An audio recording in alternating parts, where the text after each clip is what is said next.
Assalamualaikum warahmatullahi wabarakatuh. Perkenalkan nama saya Aisyah Cenitias, nomor urut 3 dari kelas 10D. Jadi di sini saya akan menceritakan sebuah cerita rakyat yang berjudul Lutung Kasarung. Selamat menyaksikan. Pada zaman dahulu, hiduplah seorang putri yang bernama Purbasari. Ia merupakan anak bungsu dari 6 orang. Mereka merupakan anak dari Prabu Tapa Agung yang merupakan raja dari kerajaan Pasir Batang. Si bungsu Purbasari memiliki sifat yang sangat baik, lembut, dan suka menolong. Selain memiliki hati yang baik, Purbasari juga memiliki wajah yang cantik dan rupawan. Setiap orang yang melihatnya akan jatuh hati pada pandangan pertama. Namun, sang kakak Purbararang memiliki sifat yang sebaliknya. Meski berparas cantik, Purbararang dikenal memiliki sifat yang kasar, sombong, kejam, iri hati pada siapapun. Setelah bertahta dalam waktu yang lama, Prabu Tapa Agung berniat turun tahta dan berencana akan menjadikan Purbasari sebagai pemimpin kerajaan Pasir Batang. Sang Prabu mengamati selama puluhan tahun bahwa Purbasari pantas menggantikannya, bukan anak sulungnya alias Purbararang. Di hadapan seluruh pembesar kerajaan dan 7 putrinya, Raja Tapa Agung menyerahkan tahta pada Purbasari. Sang Prabu kemudian meninggalkan istana kerajaannya untuk memulai hidup baru. Purbararang pun marah karena tidak setuju tahta kerajaan Pasir Batang diberikan kepada adiknya, bukan untuk dirinya. Selang 1 hari sejak penobatan, Purbararang berencana mencelakai Purbasari. Ia menghubungi tunangannya, Indrajaya, untuk meminta bantuan nenek sihir. Nenek sihir yang jahat kemudian memberikan boleh atau zat berwarna hitam yang terbuat dari tumbuhan kepada Purbararang. Semburkan boleh ini ke wajah dan seluruh tubuh Purbasari, ujar nenek sihir pada Purbararang. Purbararang pun langsung melaksanakan pesan dari si nenek sihir itu. Boleh tersebut disemburkan ke wajah dan seluruh tubuh Purbasari. Akibat itu, seluruh tubuh Purbasari muncul bercak hitam yang mengerikan.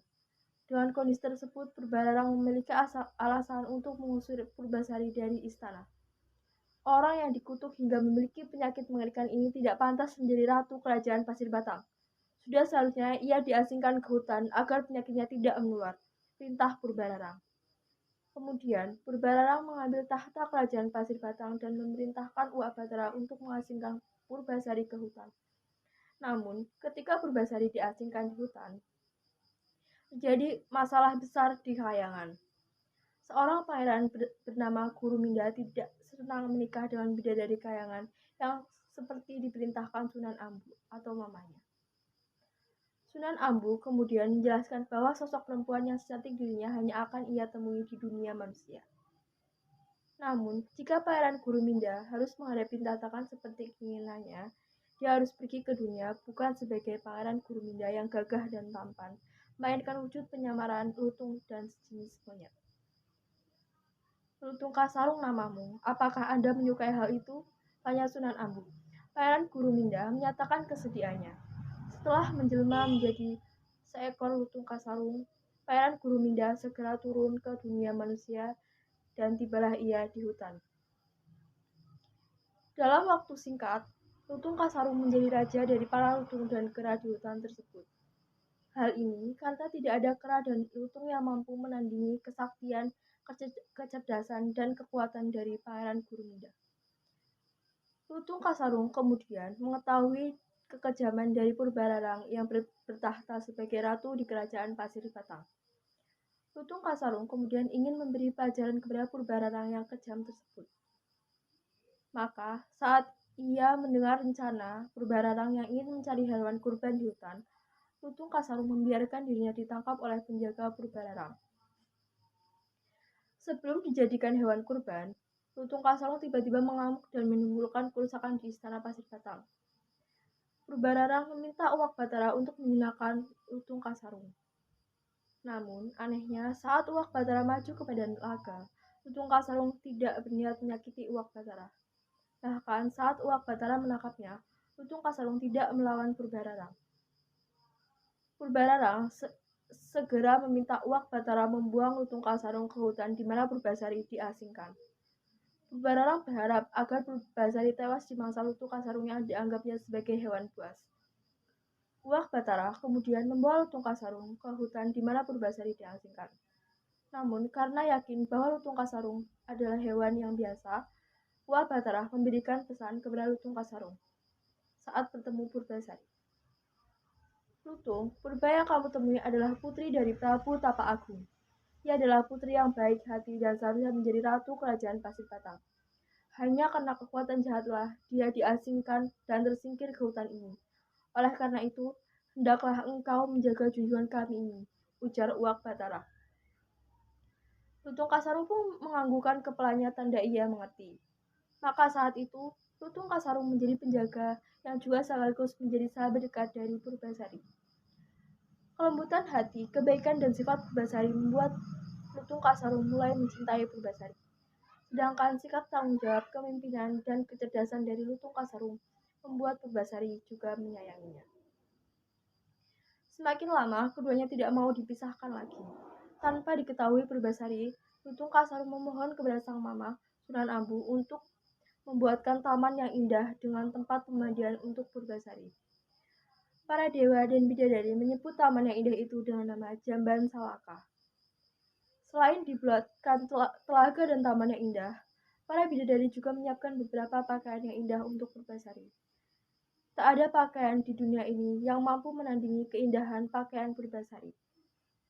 Pada saat Purbasari melihat telaga dengan pancuran yang indah, ia segera mandi untuk membersihkan diri. Pada saat itulah boreh kutukan yang menempel di wajah dan tubuhnya perlahan sirna. Kecantikannya yang dulu telah kembali. Lutung Kasarung yang melihatnya menjadi terperagah, tidak menyangka orang yang selama ini di dekatnya adalah perempuan yang sangat cantik sehingga dapat mengalahkan kecantikan dari Sunan Ambu. Lutung Kasarung dan Purbasari sangat bahagia dengan keadaannya. Walaupun Purbasari telah kembali ke wujudnya yang cantik rupawan, kasih sayang Purbasari terhadap Lutung Kasarung tidak berkurang, namun semakin bertambah. Kabar mengenai kembalinya kecantikan Purbasari didengar oleh Purbararang. Purbararang tidak percaya dengan berita ini.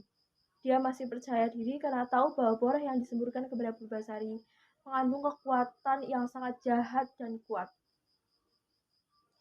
Purbararang lantas mengajak Indrajaya untuk melihat kebenaran berita tersebut.